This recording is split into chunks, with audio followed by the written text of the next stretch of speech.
सब कुछ देखने के बाद भी जब अमरनाथ ने सनी की बातों का कोई जवाब नहीं दिया तो सनी को लगने लगा कि अमरनाथ उससे मुकाबला करने से पहले ही हार मान गया है। लेकिन तभी सीढ़ियां उतरते हुए अमरनाथ ने अपने कदम रोक लिए। वो वापस मुड़ा, फिर से सीढ़ियां चढ़ा और जाकर सनी के सामने खड़ा हो गया। अमरनाथ ने सनी की आंखों में आंखें डालते हुए कहा, ठीक है, 1 साल बाद 1 साल बाद होने वाली यूथ सेरेमनी के समय ही तय होगा कि किसके बाजुओं में कितना दम है। अमरनाथ के मुंह से ये सुनते ही वहां मौजूद सभी लोग हैरान रह गए। खुद सनी को भी यकीन नहीं हो पा रहा था कि अमरनाथ ने उसकी दी हुई चुनौती स्वीकार कर ली है। उधर दूसरी तरफ अमरनाथ की अंगूठी में बंद विदुर ने अपने आप से कहा, ये लड़का पता नहीं क्या चाहता है, इतना कुछ समझाने के बाद भी इसने पंगा ले ही लिया। वहीं इरा समझ नहीं पा रही थी कि अमरनाथ के इस फैसले पर क्या प्रतिक्रिया दे।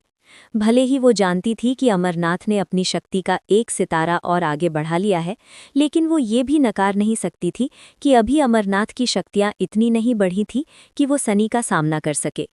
और सबसे बड़ी बात ये थी कि 1 साल में अमरनाथ ऐसा क्या कर पाएगा जिससे वो सनी से मुकाबला करने के काबिल बन सके। इन्हीं सब बातों से परेशान होकर इरा वहां से उठी और अमरनाथ के साथ ट्रेनिंग ग्राउंड से बाहर निकल गई।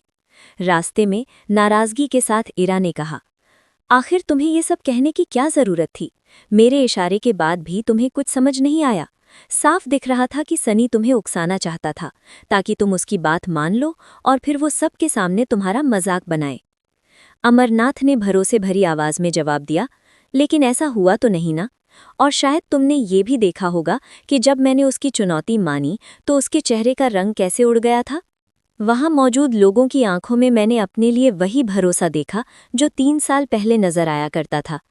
इरा ने फिर से नाराजगी जताते हुए कहा, ये सब सुनने में अच्छा लगता है, लेकिन मुझे एक बात बताओ, क्या तुम्हारे पास कोई ऐसी ताकत है जिससे तुम उसकी चुनौती को टक्कर दे सको? इरा की ये बात सुनते ही अमरनाथ के सामने वो पल आ गया जब थोड़ी देर पहले इरा सनी से मुकाबला कर रही थी। उसे एक पल के लिए ऐसा लगा कि कहीं इरा के पास कोई खास या अलग शक्तियां तो नहीं है। अमरनाथ ने पूछा, वैसे तुम्हारी शक्तियों का राज क्या है? क्या तुम्हारे पास मार्कस के लोगों से अलग शक्तियां हैं?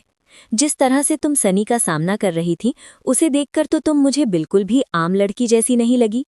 अमरनाथ की ये बात सुनकर इरा थोड़ा हड़बड़ा गई। उसकी हड़बड़ाहट देखकर अमरनाथ को लगा कि उसकी बातों में कहीं न कहीं कोई सच्चाई जरूर छुपी हुई है। तभी इरा ने खुद को संभालते हुए कहा, अमरनाथ, बात को पलटाने की कोशिश मत करो। अब ये सोचो कि तुम सनी का मुकाबला करोगे कैसे। अमरनाथ ने इसका कोई सीधा जवाब नहीं दिया। बात करते करते दोनों शौर्य महल पहुंच गए। इरा अपने कमरे में चली गई और अमरनाथ इरा के बारे में सोचता हुआ महल के सबसे ऊपर बने अपने कमरे में आ गया। थोड़ी देर बाद बिस्तर पर बैठकर पानी पीते हुए उसने खुद से कहा, अजीब लगती है। तभी उसकी अंगूठी से एक आवाज गूंजी, तुम बिल्कुल सही समझ रहे हो। वैसे भी इरा का तुम्हारे परिवार में शामिल होना किसी साधारण बात से कम नहीं है और उसका अतीत भी बिल्कुल सामान्य नहीं लगता। अचानक अंगूठी से तेज सफेद रोशनी निकली और उसी रोशनी के साथ विदुर अमरनाथ को एक झटका देकर बाहर निकल आया। बाहर आते ही वो उसके इर्द गिर्द घूमने लगा।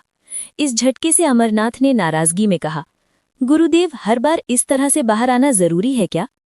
विदुर हंसते हुए बोला, क्या तुम बात बात पर इतना नाराज हो जाते हो? मुझे धमाके के साथ आना पसंद है, इसलिए मैं हमेशा ऐसे ही आऊंगा। तुम अगली बार थोड़ा होशियार रहना। अमरनाथ ने अपनी नाराजगी दबाते हुए पूछा, क्या आपको इरा के अतीत के बारे में कुछ पता है? विदुर मुस्कुराया, हाँ, शायद। मैं उसके बारे में थोड़ा बहुत जानता हूँ, लेकिन अभी तुम्हारे लिए ये जानना जरूरी नहीं है। वक्त आने पर सब अपने आप सामने आ जाएगा। फिलहाल इतना समझ लो कि वो बहुत ताकतवर परिवार से आती है। अमरनाथ समझ गया कि गुरुदेव उससे इस बारे में और कुछ नहीं बताएंगे। उसने नाराजगी में अजीब सा चेहरा बनाया और अलमारी खोलकर अमृतधारा के जार को देखने लगा। तभी विदुर ने तुरंत कहा, उस जार से दूरी बनाए रखो। तुम्हारी शक्तियों को अगले सितारे तक पहुंचाने के लिए अभी हमें उसकी जरूरत पड़ेगी। ये सुनते ही अमरनाथ ने झटके से अलमारी बंद की और वापस बिस्तर पर बैठ गया। इस बार विदुर ने नाराजगी जताते हुए कहा, इतना समझाने के बाद भी तुमने आखिरकार सनी से पंगा ले ही लिया। अमरनाथ ने कुछ पल विदुर को घूर कर देखा और फिर चिड़चिड़ाहट में बोला, मैं तो सिर्फ उस मुकाबले से कुछ सीखना चाहता था, इसलिए वहां गया था। पंगा उसी ने लिया। अब जब उसने चैलेंज दे ही दिया है तो आप मुझे कुछ न कुछ सिखाएंगे ही ना। अभी मेरे पास सिर्फ वैक्यूम हैंड तकनीक है। विदुर ने उसकी बात समझते हुए कहा, ओह, तो तुम मुझसे जल्द से जल्द सब कुछ सीखना चाहते हो? अमरनाथ ने मायूसी से कहा, हाँ, और मुझे हर तकनीक का हाई लेवल सीखना है। अमरनाथ को उदास देखकर विदुर हंस पड़ा और बोला, ठीक है, तुम जरूर सीखोगे, आखिर तुम मेरे चेले हो। हालांकि अभी तुम्हारी हालत बहुत खराब है, लेकिन ये हमेशा ऐसी नहीं रहेगी। मैं तुम्हें मार्कस की सारी शक्तियां सिखाऊंगा। ये सुनकर अमरनाथ बहुत खुश हुआ और ये जानने को उत्सुक हो गया कि उसके गुरुदेव उसे कौन कौन सी शक्तियां सिखाने वाले हैं। विदुर ने आगे कहा, भले ही तुम्हारे पास अभी ज्यादा तकनीक न हो, लेकिन मैं तुम्हें एक ऐसी तकनीक के बारे में बताऊंगा जो क्लास 2 की है। हालांकि इसे सीखने के लिए तुम्हें पहले अपनी शक्तियों के सितारे को 5वें सितारे तक ले जाना पड़ेगा। क्लास 2 की तकनीक का नाम सुनते ही अमरनाथ खुशी से हैरान हो उठा। उसने तुरंत पूछा, क्लास 2 की तकनीक का कौन सा लेवल? अमरनाथ की इस उत्सुकता पर विदुर ने बड़े इत्मीनान से कहा, मुझे लगता है कि ये क्लास 2 की तकनीक का हाई लेवल है, जिसे मैंने बहुत पहले किसी के कहने पर सीख लिया था। ये सुनते ही अमरनाथ के मुंह से निकल पड़ा, क्लास 2 की तकनीक का हाई लेवल? अमरनाथ अब इसे सीखने के लिए बेहद बेचैन हो चुका था, क्योंकि क्लास 2 की तकनीक का हाई लेवल बहुत ही कम लोगों ने सीखा होता है। लेकिन विदुर के लिए ये सिर्फ एक मामूली शक्ति थी। तभी विदुर ने आदेश देते हुए अपनी उंगली उठाई और अमरनाथ के सिर को हल्के से थपथपाते हुए कहा, मैंने कहा ना कि मैं तुम्हें ये सिखाऊंगा। चलो, अपनी आंखें बंद करो और ध्यान केंद्रित करो।